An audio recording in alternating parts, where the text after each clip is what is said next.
Bonjour, bonsoir mes ombrillons de l'horreur.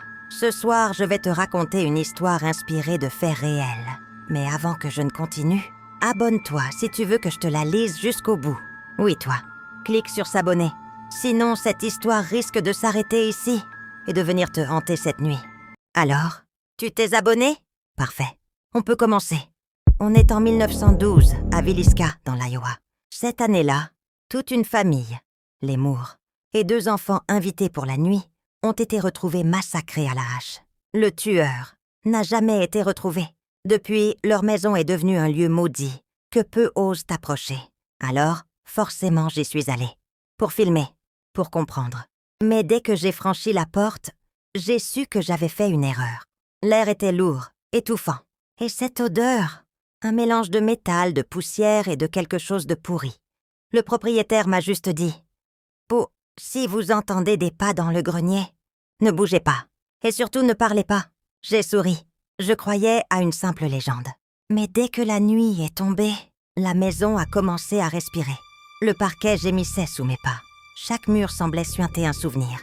Dans le salon, une horloge ancienne affichait 00h17, figée depuis plus d'1 siècle. J'ai approché la caméra. Et soudain, un souffle froid a traversé la pièce, éteignant la lumière de ma lampe. Mon cœur battait trop fort.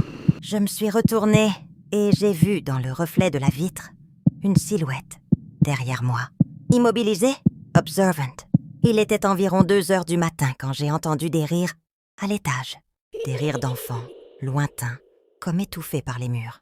Puis des petits pas, rapides, juste au-dessus de moi. J'ai monté les escaliers, la caméra tremblante entre mes mains. L'air était glacial.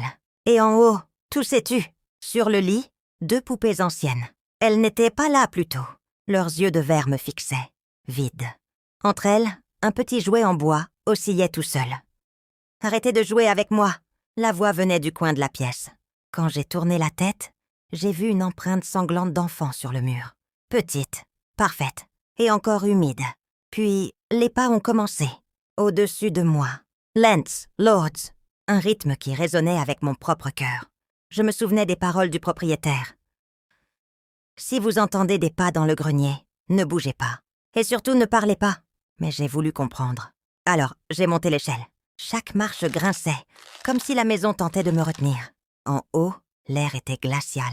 L'odeur métallique du sang séché m'a donné la nausée. J'ai balayé la pièce avec ma lampe torche. Et là, je l'ai vu. Un homme, accroupi dans un coin. Son dos était tourné. Ses doigts frôlaient une hache posée au sol. Il bougeait à peine, respirant d'un souffle rauque, inhumain. Puis sa tête a pivoté, lentement, dans un bruit de craquement osseux. Son visage n'était qu'une masse pâle et vide, 2 orbites noires et un sourire trop large, trop étiré pour être humain. J'ai reculé, mais derrière lui, 8 petites silhouettes se tenaient par la main. 8 enfants. Leurs yeux étaient d'un blanc parfait, sans pupilles. Ils me regardaient, et dans le silence, j'ai entendu leur respiration se mêler à la mienne. Un souffle, 2, 3, puis la voix d'un petit garçon, tout près de mon oreille. « Il est revenu. » Pour toi, ma lampe s'est éteinte, et tout a disparu. Quand j'ai rouvert les yeux, j'étais dehors. Le jour commençait à se lever. Ma caméra était brisée. Sur mon bras, écrit à l'encre rouge. « Tu n'étais pas seul ?» Depuis, je n'ai plus jamais dormi sans entendre ces 8 respirations dans le noir. Et parfois, la nuit, j'entends des petits pas au plafond. Lance, Lords, comme ceux de Villisca.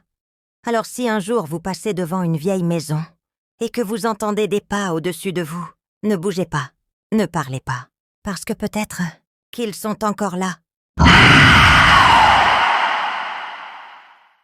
Si cette histoire t'a glacé le sang, laisse un pouce sanglant. Abonne-toi pour rejoindre mes ombrillons de l'horreur.